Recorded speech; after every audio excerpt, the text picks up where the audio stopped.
Vice-Chancellor, fellow council members and staff of the university, graduates, ladies and gentlemen. It is customary for the university and its guests to gather as a body for the purpose of conferring academic awards on its graduates. To members of a university, a ceremony for conferring of awards is a particularly important and happy occasion in the university year. To all of you, I extend a warm welcome. To graduates and diplomats, I offer congratulations and best wishes. Today we've gathered in order that awards may be conferred on those who've satisfied the Council of the University that they have met the requirements for admission to awards undertaken in the University's faculties. The University's mission commits it to the provision of quality education, research training and service in partnership with industry, commerce and the community, regionally, nationally and internationally. It's also committed to the continuous improvement of whatever it does. I would like to tell you that the university is very proud this year to be ranked 9th in the league table of researched institutions. It's a very, very good performance. Last year, or this year, we were awarded 2 special research centres out of a total of 8 new research centres, both of them in engineering, which is a testament to the quality and skill in our engineering faculty. We also are one of 5 Indigenous research centres and the only one on the east coast of Australia. These are just 3 examples, I think, which demonstrate what a great institution this university is growing into. Education today is about the acquisition of lifelong learning skills. I believe that the awards to be conferred upon our graduates and diplomats today will qualify them to make significant contributions in the local, national and, in the case of some, the international community. Lastly, I take this opportunity to remind those receiving their testaments today that as graduates and diplomats of the university, you automatically become members of convocation. You thus join some 45,000 other graduates and have an opportunity through elected representatives to become involved in the governance of the university. Through convocation, you'll also be kept informed of activities and developments at the university, and so if you choose, you can maintain a lifelong contact with this institution. By the authority conferred upon me by the Council, I will now formally confer academic awards. Will all candidates for admission to degrees and other awards please stand? In the name of the Council and by my authority as Chancellor, I confer the awards specified in the programme on all those graduates and diplomats who are present today, and in absentia on those unable to be present. I now call on the Dean of the Faculty of Education to present diplomats and graduates from that faculty.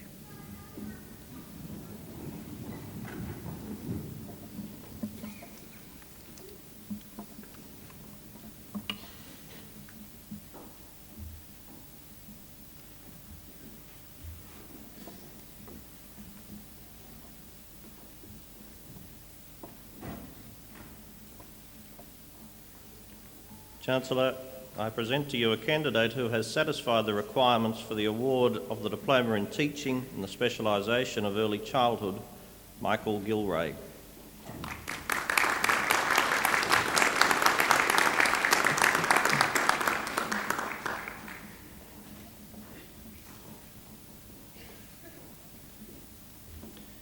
Chancellor, I present to you a candidate who has satisfied the requirements for the award of the Diploma in Teaching in the Specialisation of Home Economics and Design and Technology, Joanne Hutchinson.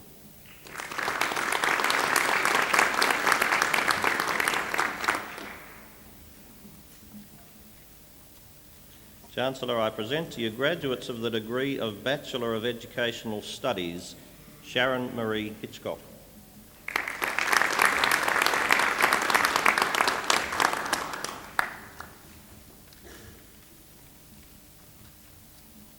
Philip Petrie.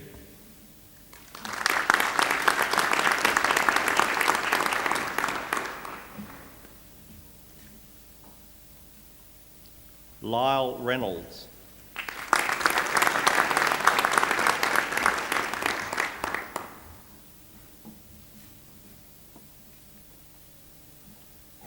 Chancellor, I present to you a graduate of the degree of Bachelor of Education in the specialisation of Special Education Art, Stuart Hermes.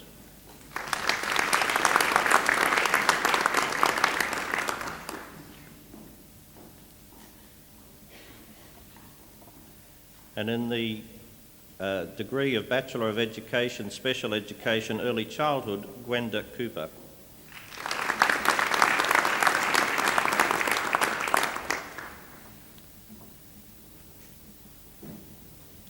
Tracy Kirkaldy.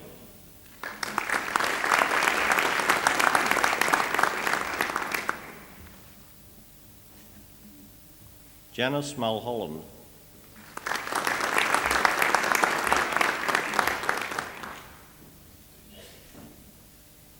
Renee Spinks.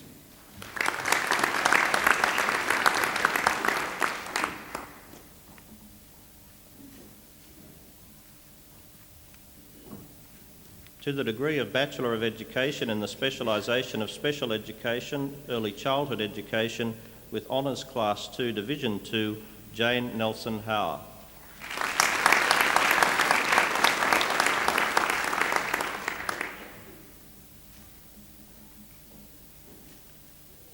In the specialisation of Special Education, English and History, Stacey Day.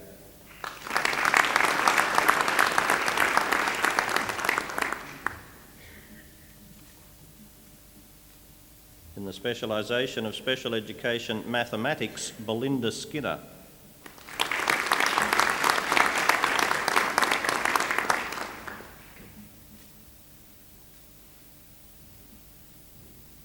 In the specialisation of Special Education Primary, Peter Carr.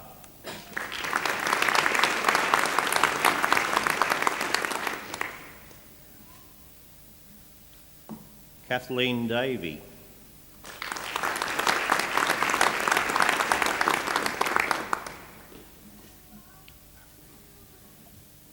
Rachel Farrer.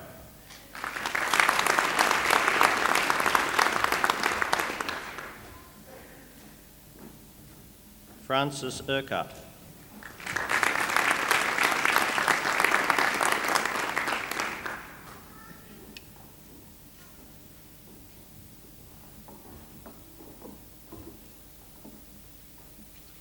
Chancellor, I present to you candidates who have satisfied the requirements for the award of the Diploma in Education in the specialisation of Primary Education, Joanne Connolly.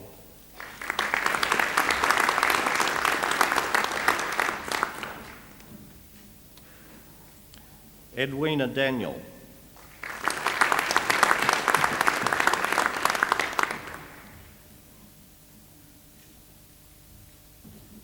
Fiona McEwen.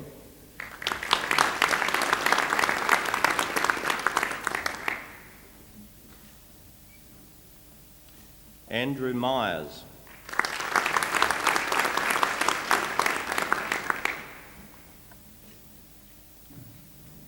John O'Callaghan.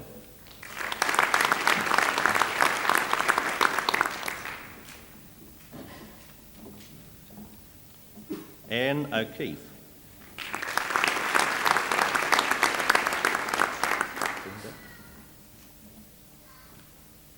Sharon Springbett.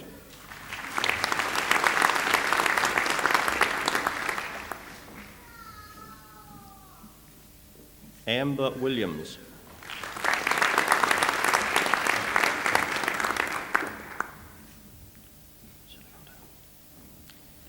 Antoinette Ziliotto.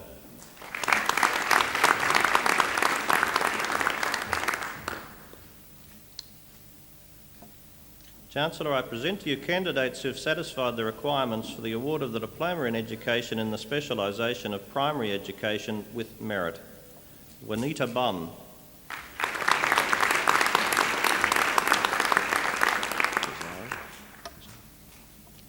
Giovanna Kazari.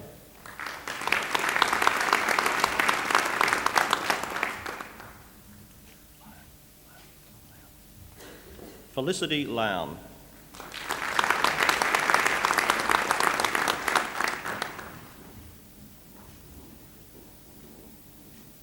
Catherine Perkins.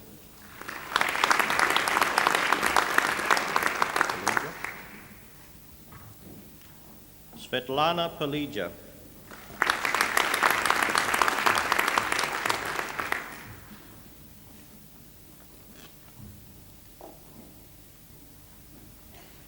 Chancellor, I present to you candidates who have satisfied requirements for the award of the Diploma in Education in the specialisation of Secondary Education.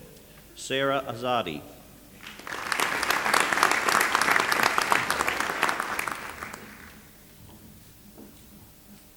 Sue Berry.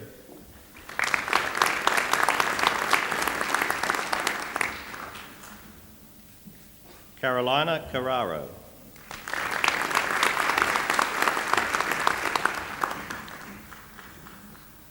Janine Charleston.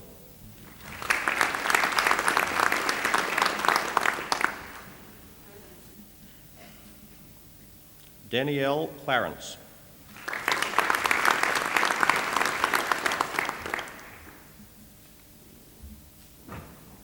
Brooke Collins.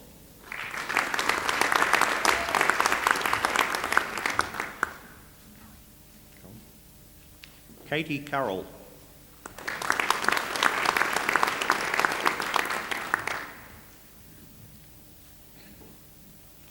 Peter Dean.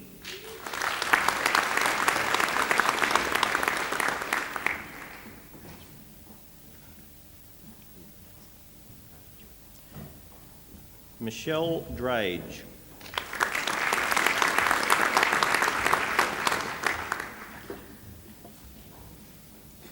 Michael Eichler.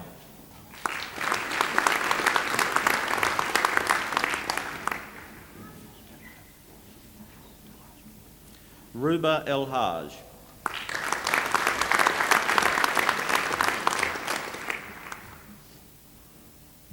Lara Galini.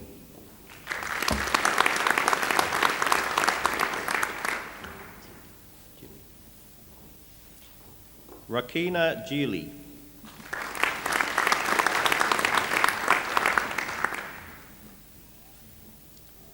Kathleen Gormley.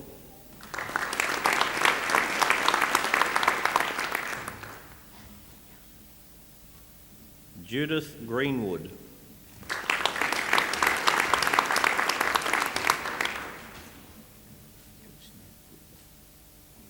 Jyotsna Gupta.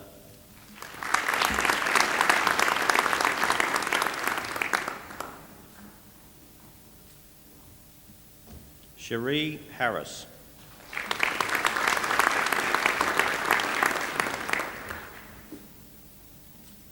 Catherine Hazel.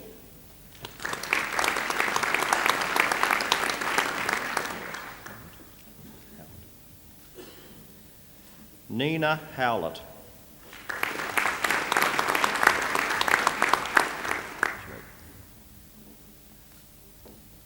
Cherie Hudson.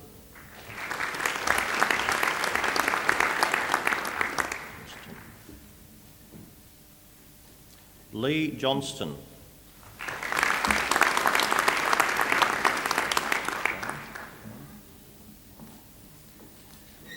Anthony Kime.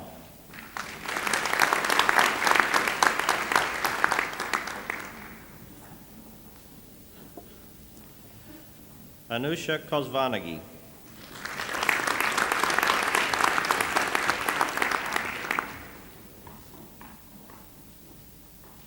Graham Larkman.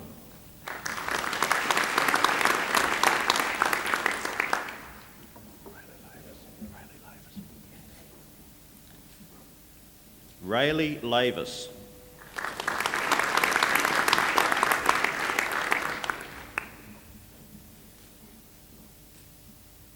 Veronica Lewis.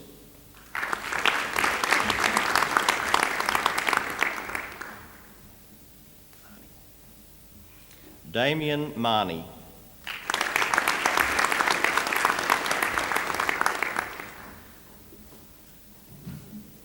Lynn Marini.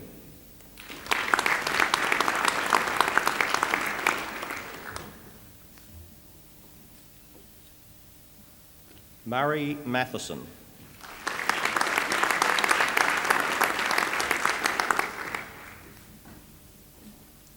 Amanda Miller.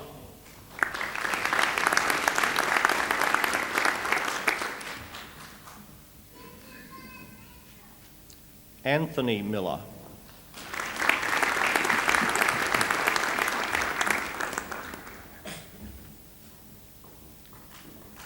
Cassandra Mohap.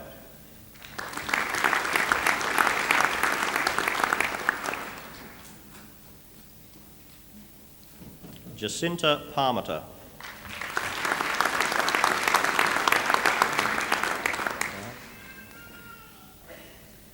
Francis Prail.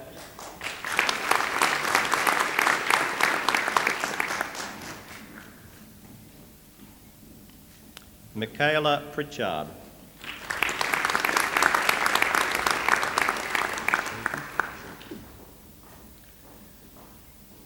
Sumiko Shoji.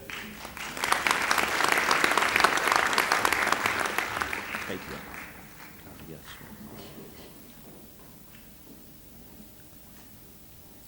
Katia Smith.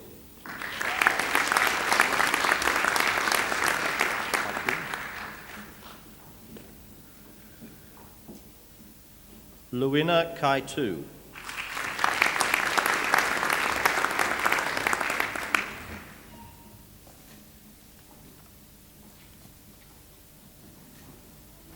Mark Witten.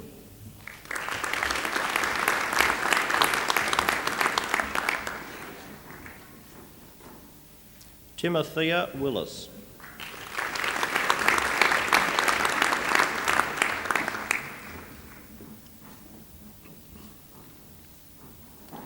Karen Young.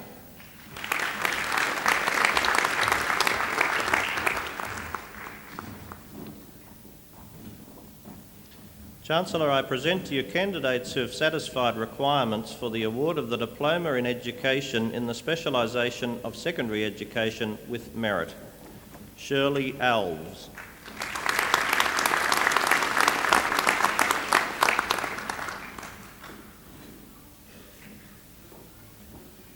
Claire Brinkley.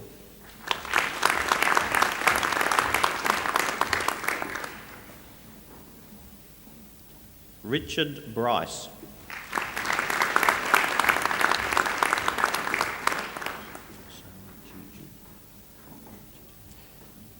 Hilda Chi Chu.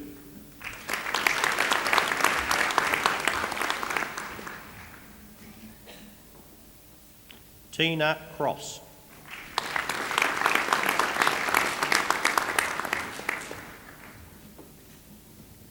Felicity Daniel.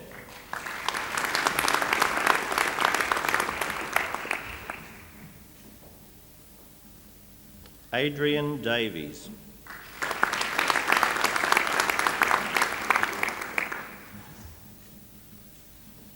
Drew Davis.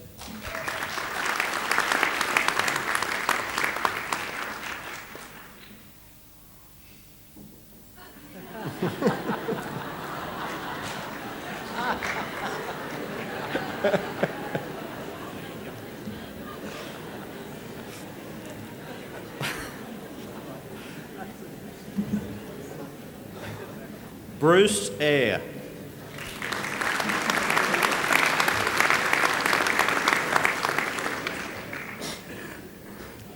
Sarah Finch.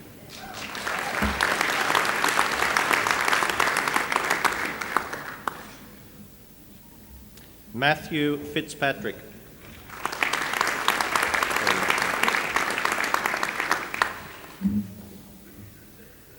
Kerry Ann Fry.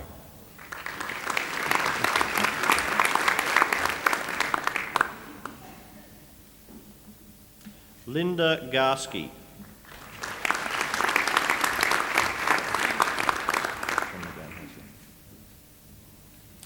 Sonia Gay Hasler.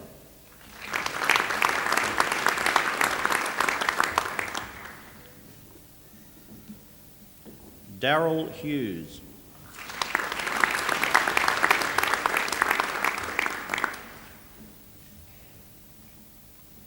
Matthew Kirby.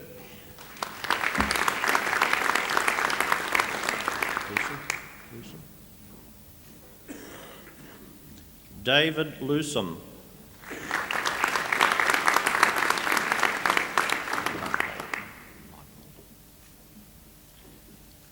Marie Leipold.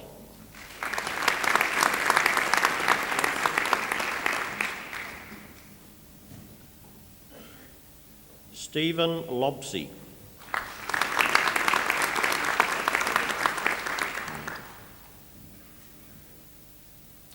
Lara Manita.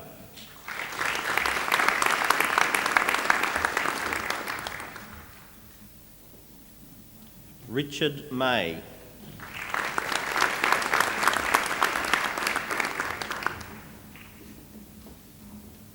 Robert McGregor.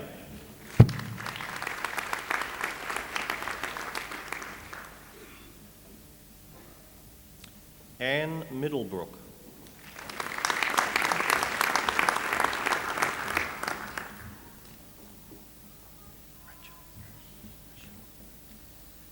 Rochelle Myers.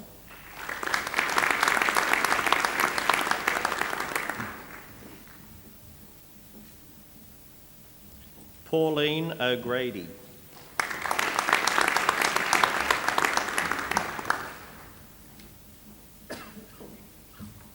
Lisa Peel.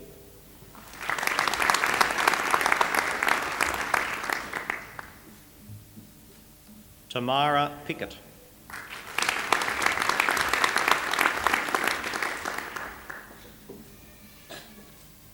Tan Nu Reeves.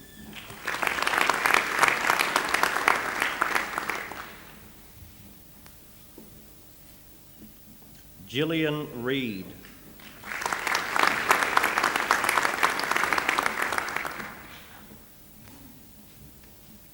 Ruth Roberts.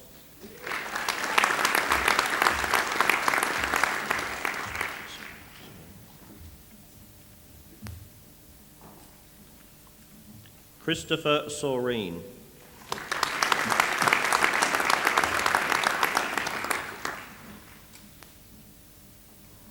Tristan Sharp.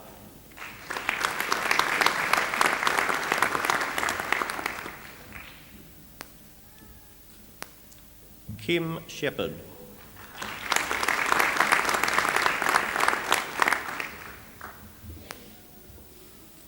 Jane Somerville.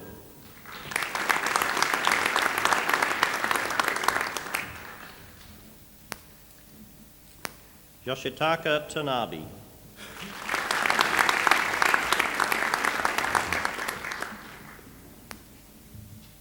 Kelly Volmer.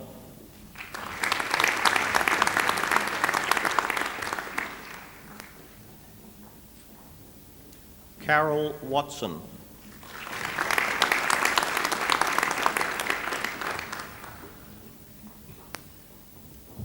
Warren Wellham.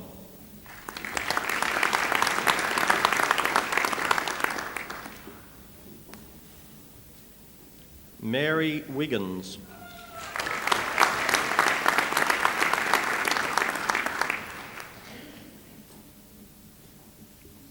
Rachel Wilesmith.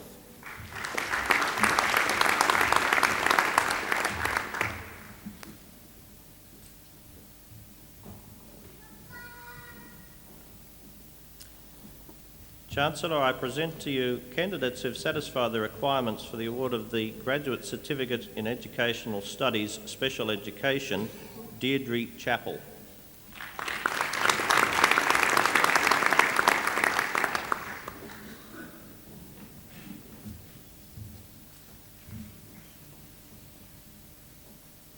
Rosemary Davies.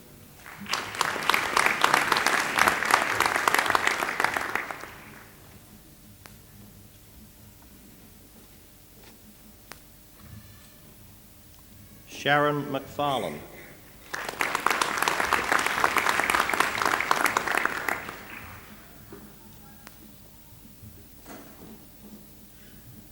Christine Spicer.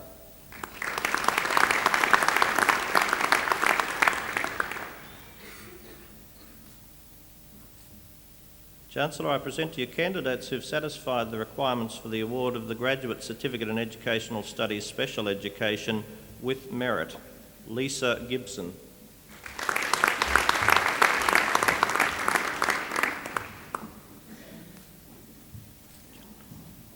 Susanna Gillett.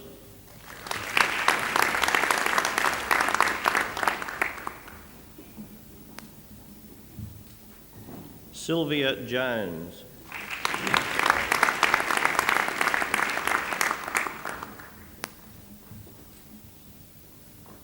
Carl Leonard.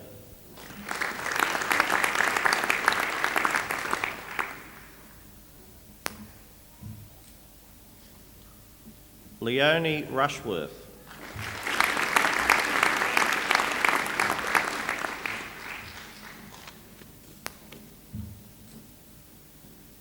Chancellor, I present to you graduates of the degree of Master of Early Childhood Education, Anne Drinkwater.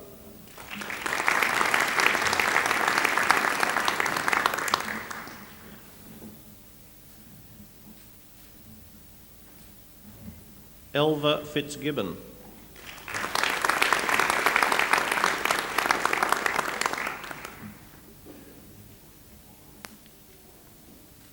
Maxine Irwin.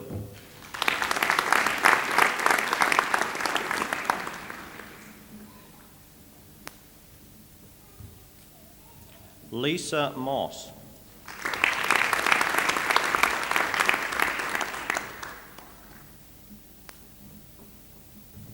Lynette Paul.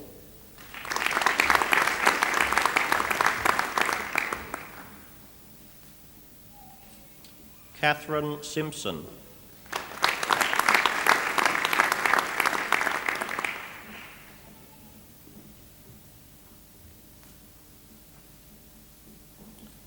Karen Turnbull.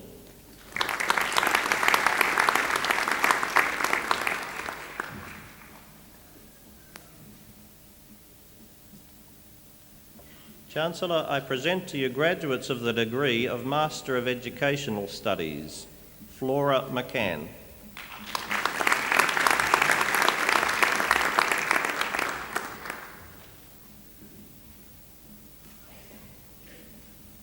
Max Barry.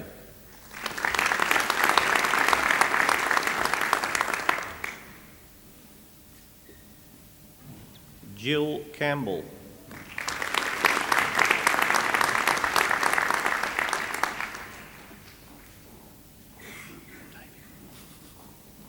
Keith Davey.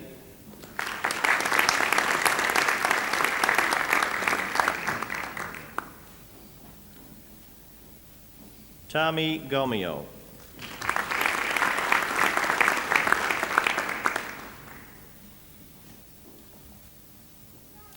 Adriana Lynn.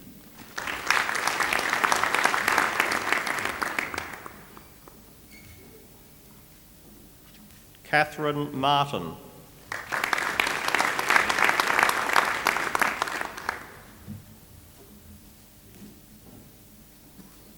John Nolan.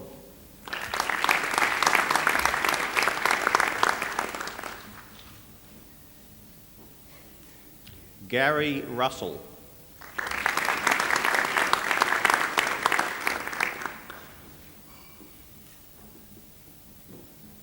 Alan Wood.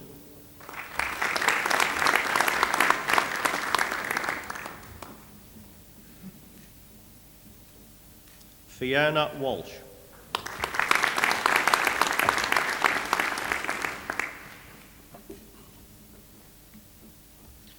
Chancellor, I present to you graduates of the degree of Master of Special Education, Katrina Bull.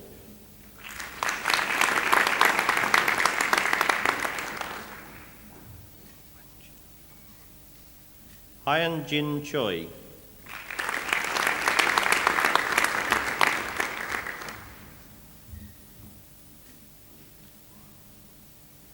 Tracy Mather.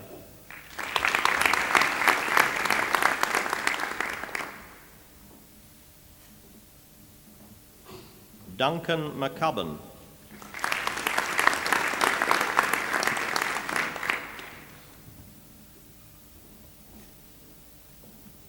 Kim Naylor Solman.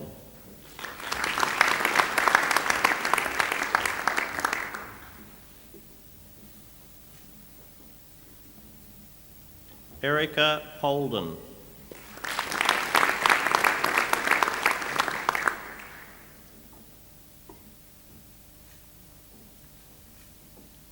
Michelle Ralston.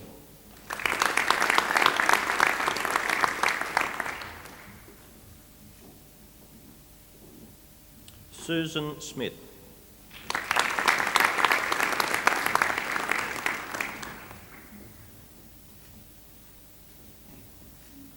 Anne Swanson.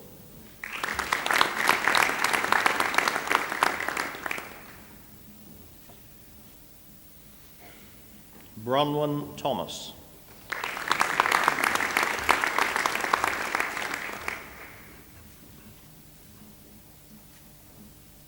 Chancellor, I present to you graduates of the degree of Master of Special Education in the specialisation of sensory disabilities. Jane Ball.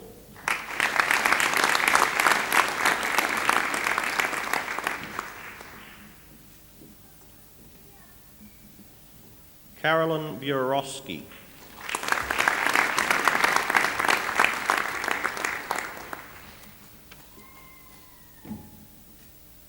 Peter Edwards.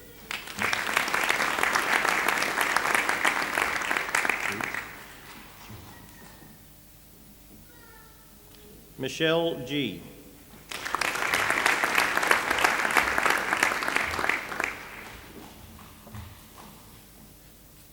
Yvonne McLeod.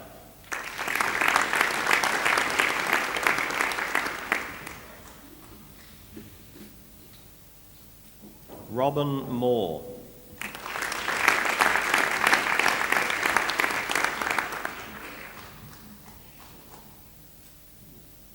Ruth Price.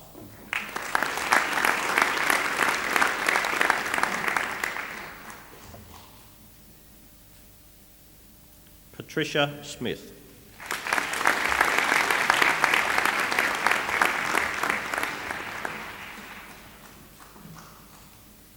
Chancellor, that concludes the presentation of diplomats and graduates from the Faculty of Education.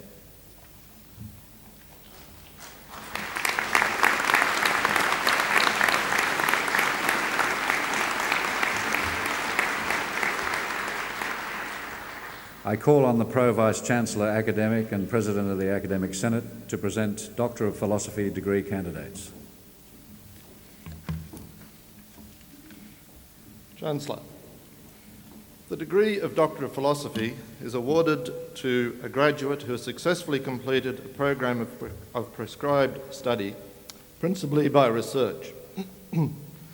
A thesis embodying the outcomes of the research is the principal basis of the examination. The degree is only awarded if the thesis makes a significant and an original contribution to knowledge and understanding in the field to which it is concerned.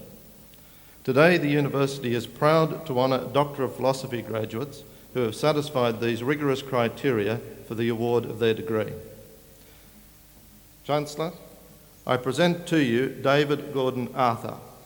He is a Bachelor of Applied Science of Lincoln Institute of Health Sciences, Bachelor of Educational Studies of Monash University, Master of Educational Studies of this university. Dr. Arthur's thesis is entitled The Effects of an Alcohol Early Intervention Education Package on the Knowledge, Attitudes and Skills of Students of Nursing.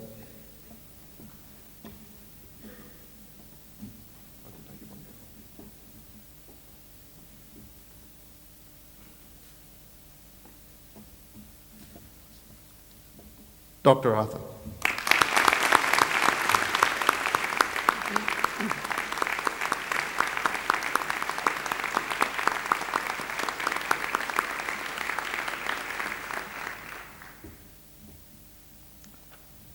Chancellor, I present to you Del Dennis, Bachelor of Arts of Curtin University and Master of Education of the University of Tasmania. Dr. Dennis's thesis is entitled Promoting Effective Workplace Reform Through a Social Ecological Paradigm.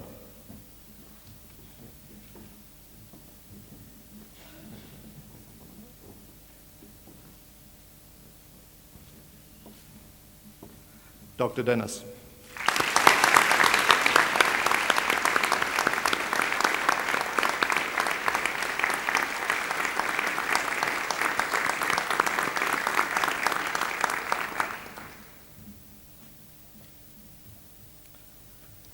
Chancellor, I present to you Ian James Dempsey, Master of Special Education of this university.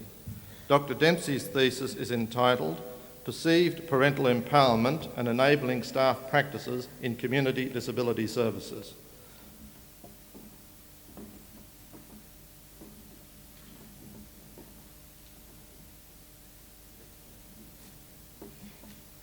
Dr. Dempsey.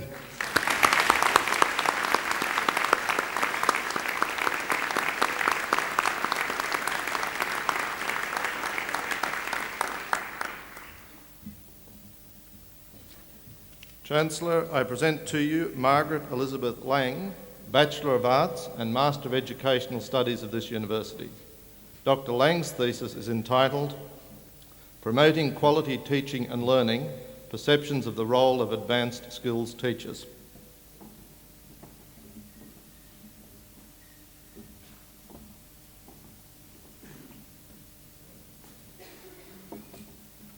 Dr. Lang.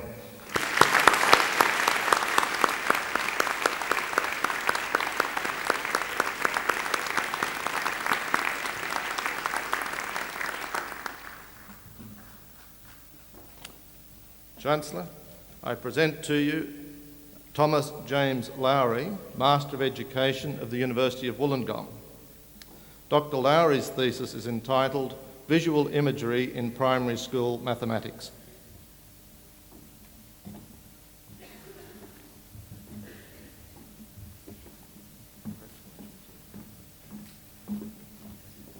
Dr. Lowry.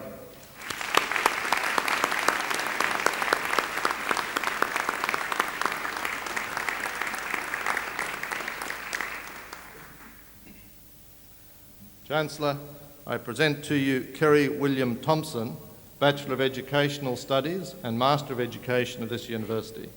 Dr. Thompson's thesis is entitled Physical Education and Sport in Hunter Region Primary Schools.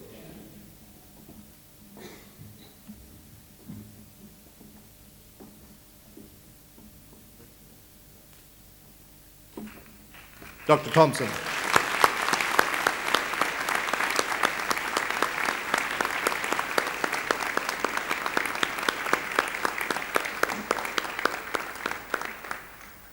Chancellor, that concludes the presentation of Doctor of Philosophy degree graduates.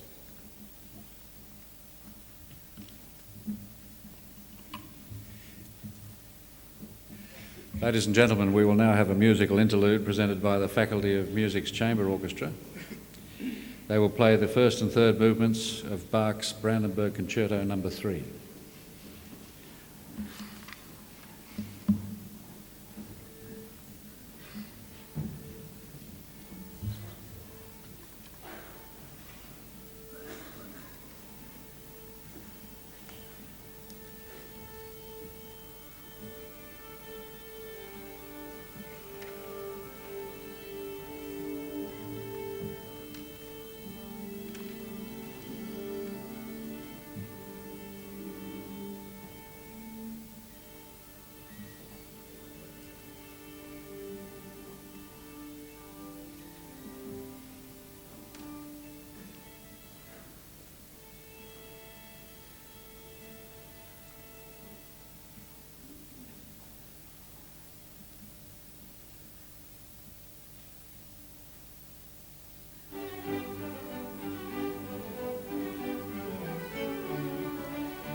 We're fortunate, aren't we, to have a faculty of music filled with young musicians able to participate on these great occasions with us.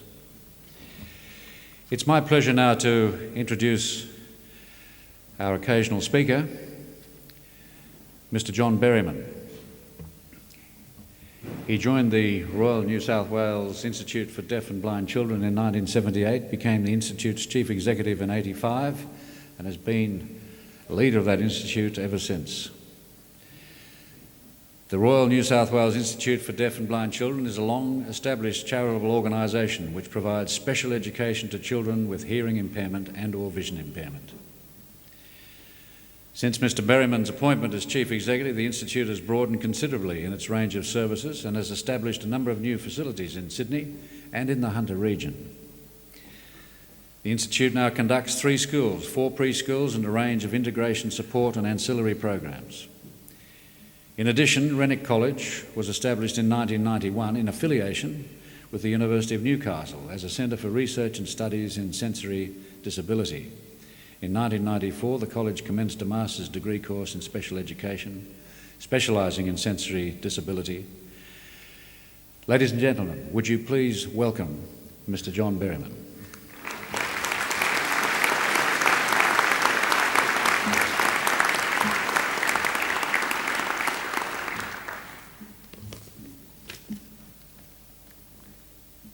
Chancellor, Vice-Chancellor, members of the Council and staff of the University of Newcastle, distinguished guests, parents, friends, and most especially the pride and the point of this ceremony, graduates and diplomats. This is the last compulsory lecture of your degree, diploma or certificate course. After this, you're free. That is until you commence your next course of study. What should I say to you as a keen and captive audience at this ceremony, which, after all, is a celebration of your achievement and of your success? The first thing I should say to you all is thank you. I'm honoured by the university to have this opportunity. I'm honoured also by you who are receiving awards today to be allowed to be a part of your ceremony. I'm honoured particularly because I'm amongst teachers, practitioners of perhaps the noblest profession. And I'm not a teacher, just an administrator who works with teachers and who endeavours to find the resources and help create the settings that make possible the successful undertaking of the noble task of teaching. And I'm honoured by you also because I've never done this before. I've never addressed a graduation, and you've entrusted to me 10 minutes of your precious and important celebration. Indeed, this is only the 4th time that I've been decked out in such splendid academic clobber. And on the previous 3 occasions I was, as you are today, a member of the graduating group, proudly holding my testamen. And being a first-timer at this, I went to my library for help and must therefore acknowledge 2 sources. They are Theodore Powell, an educator, and E.L. Doctorow, a writer. And whilst all of the ideas I express today are my own, not all are uniquely or exclusively mine, nor was I the first on whom some of them dawned. I hope that what I have to say you find of relevance. I've described teaching as noble, and this is my theme today, that teaching is a noble calling, that your profession has nobility of purpose. Some of you are teachers of adults, some perhaps teachers of teachers, but the overwhelming majority of you are teachers of children. It's to you, the teachers of children in particular, that I aim my remarks. It is to teachers that we as parents entrust our children. It is teachers who influence them, who shape their ideas, who arouse their natural curiosity, and who encourage their love of learning. Of course, we parents play our part too, finding some minutes in our crowded and busy days to read to our kids or hear them read to us, to hear their spelling, to discuss their set novel. But you, as teachers, give them hours of your time, and it is you who can do so much. You are the commanding intellectual presence in the lives of children. It is you they believe and indeed follow. Every parent knows this. No, Dad, it's not larvae, it's larvae. Mrs. Nissen said so.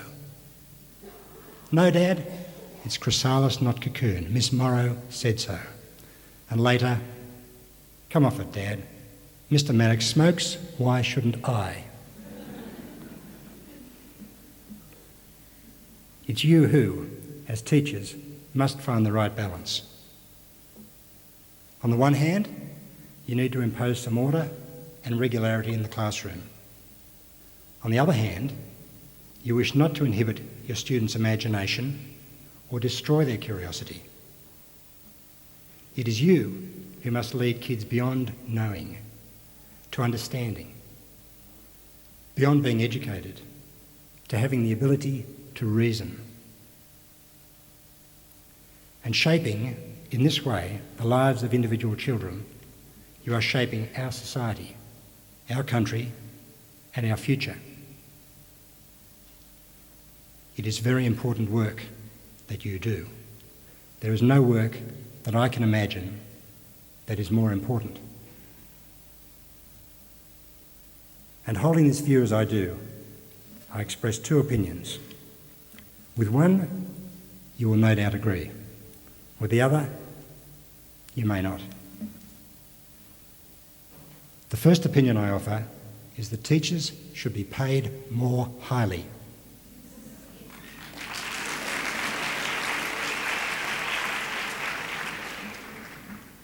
Consider this. To the people to whom we entrust our savings, investments, superannuation, the bankers, the advisors, the brokers, the screen jockeys, we pay hundreds of thousands a year. Looking after money pays well. Nurturing it, developing it, making money grow is a lucrative pursuit. On the other hand, to the people to whom we entrust our children, we pay only tens of thousands. Looking after children does not pay well. Nurturing them, developing them, making children grow is not a lucrative pursuit. Thankfully, it is very rewarding.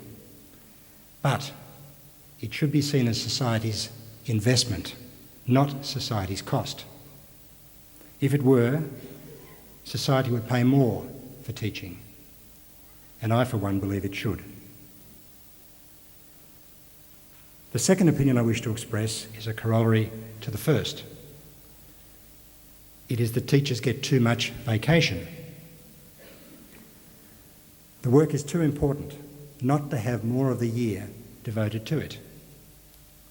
At the very least, the further training you do in service should be in the vacation time of your students, not on pupil-free days. There shouldn't be pupil-free days. And some part of vacation time could be more gainfully used for such purposes as, for instance, language labs, music camps, science summer schools, and for other stimulating and enhancing intellectual pursuits. Now, I have a second theme, or perhaps a sub-theme. I'm a baby boomer. I went to primary school in the 1950s, high school and university as an undergraduate in the 1960s, marched against Australia's participation in the Vietnam War, protested against conscription, saw the rise of idealism, applauded the broadening of the political agenda in the early 1970s to embrace more than what appeared to be just defence and economics, to include humanistic, artistic and related concerns.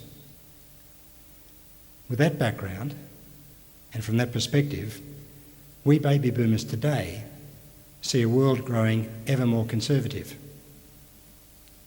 And whilst a healthy recognition of the rights and entitlements of women, minorities, and people with disabilities developed in the 1970s, 80s, and 90s, the corresponding notion that we have a community responsibility to make possible the exercise of these rights and the granting of these entitlements seems often to be lacking. Economic rationalism, balanced budgets, smaller government, and tax minimisation seem more important than the moral and ethical responsibility we have to those with fewer advantages. And so, I wish particularly to commend those of you who are pursuing a calling in special education. I don't suggest that special education is more noble than any other branch of teaching. I do, however, commend special educators for helping to ensure that no child is robbed of the opportunity to learn, to develop, to strive towards reaching her or his potential. Which brings me finally to the group of 11 graduates who, for me, are very special. And I hope the rest of you will forgive me for indulging the 11 and myself for just a moment. I refer to the first graduating class from Renwick College, the first to take from the University of Newcastle the degree of Master of Special Education in Sensory Disability. Renwick College is the brainchild of my friend and colleague John Race, a partnership between the university and the Royal New South Wales Institute for Deaf and Blind Children. The college is led most ably and most effectively by Dr. Greg Lee, who was conjointly appointed by the university and the Institute. We at the Institute, and no doubt our counterparts at the university, are very proud of you, the 11 Masters graduates, who will always be the first class to have taken this important degree. In closing, I would note that teachers are the first to observe that the more you learn, the more you realise how much you don't know. In the wise words of President Shapiro of Princeton University, spoken to a graduating group like you, what you know is less important than what you have yet to learn.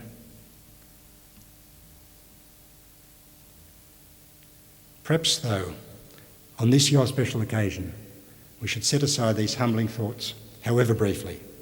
Today, praise and recognition are in order.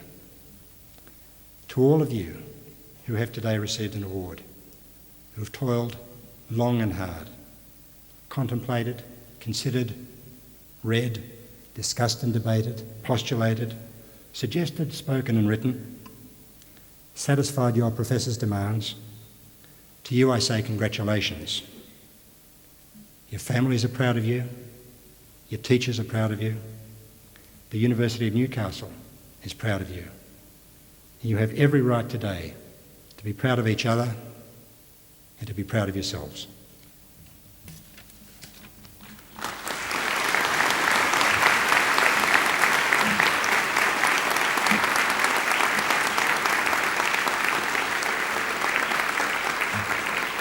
Thank you, Mr. Berryman, for those remarks. I think we all agree that teaching is one of the noblest professions, holding its hands the nation's future. It's also a very interesting point that you make, and one I think we probably all agree with, that teachers are not remunerated in the way that they should be. And I think as a nation we need to bend our minds, as you suggest, to this problem to see how we might improve that situation. I think it's also important that we do have today a first graduating class, and I join with you in lauding that accomplishment for master's degrees in teaching with those with sensory disability. It's a very important aspect of education, and one which allows us to provide equal opportunities for all children. And something, of course, that you've spent your life trying to promote and accomplish. Thank you very much for that speech.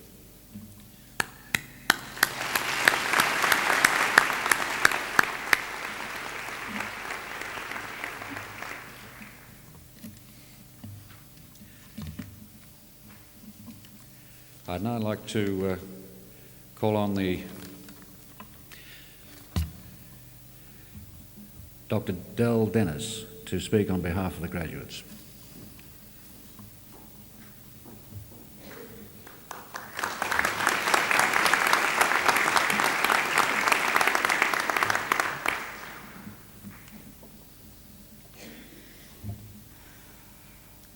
Chancellor, Vice-Chancellor, members of the University Council, the university staff, fellow graduates, families and friends.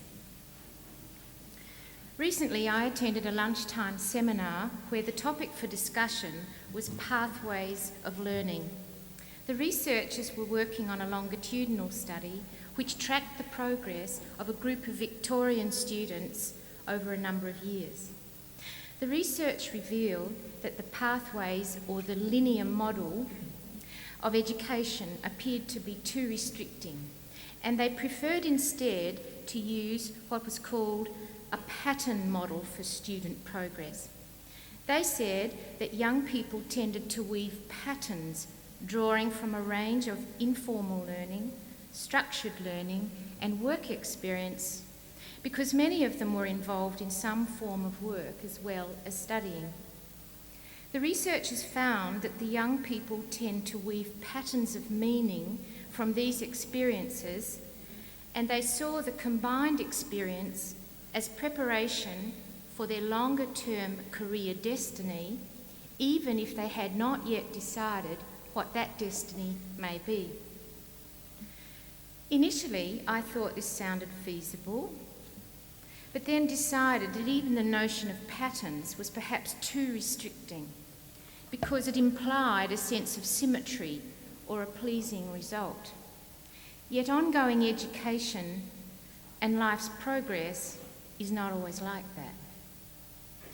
Towards the end of the seminar, a colleague suggested that rather than either a pathway or a pattern, which may imply predictability, perhaps we should view ongoing education and learning in the context of a game of snakes and ladders, because it's not predictable.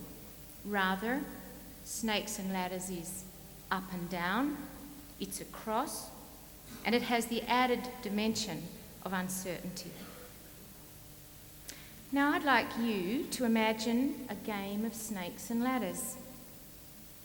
Can you remember its ups and downs and the excitement when you were lucky enough to land on a long ladder and made tremendous progress?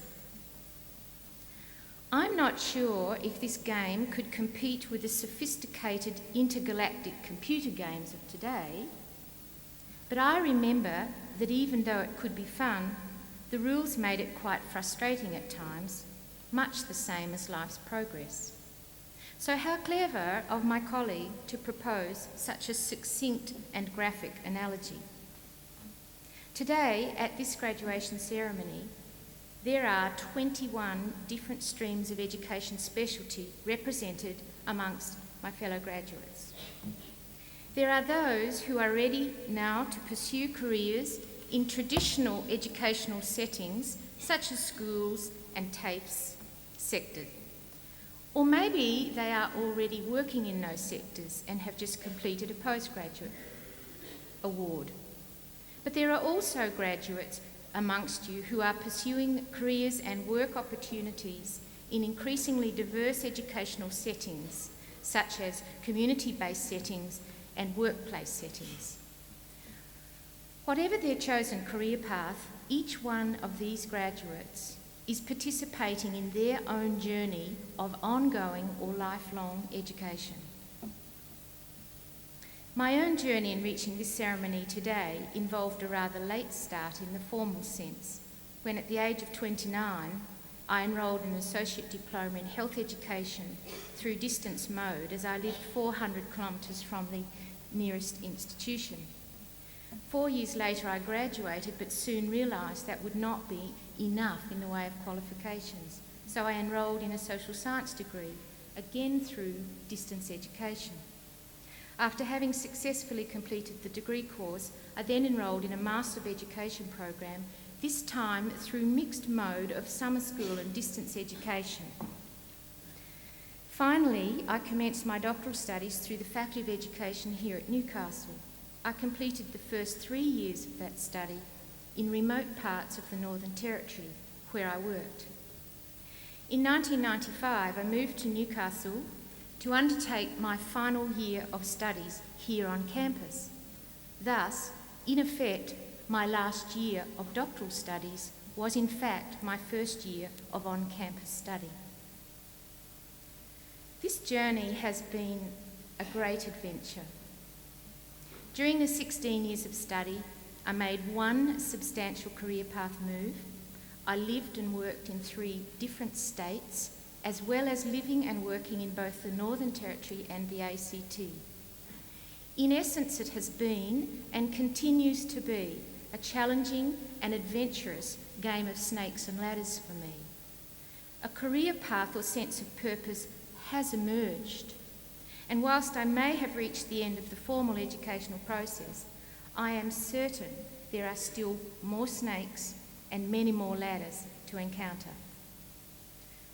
Through discussions such as those at the recent lunchtime seminar, it would appear that educators are coming to realise that the pathway or linear model of education is no longer adequate. My own experience reveals that I certainly needed a much broader and more flexible model of education to support my ongoing learning and career path development. But I strongly believe that this changing focus in education is not a journey for students alone.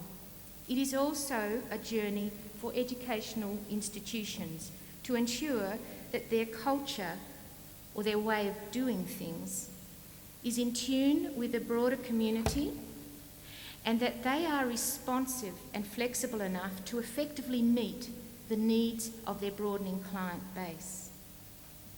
With the idea of ongoing or lifelong education in mind, I see a substantial future here for the Faculty of Education at Newcastle, who have in recent times taken considerable steps to broaden their vision of education provision to prepare educators such as those graduating today for roles in both the traditional and the emerging educational sectors. They are also taking steps to provide opportunities for students to access their course through an increasing range of delivery modes. It is indeed a challenging time to be involved in education, and I foresee many opportunities ahead for this faculty, who have already commenced the sometimes painful exercise of restructuring and looking beyond their traditional student base for new markets. On behalf of my fellow graduates, I would like to thank the Faculty of Education and, of course, the wider university community for their support, which has enabled all of us here today to be at the graduation ceremony. Thank you very much. And to my fellow graduates, on this occasion of celebration, I congratulate you all.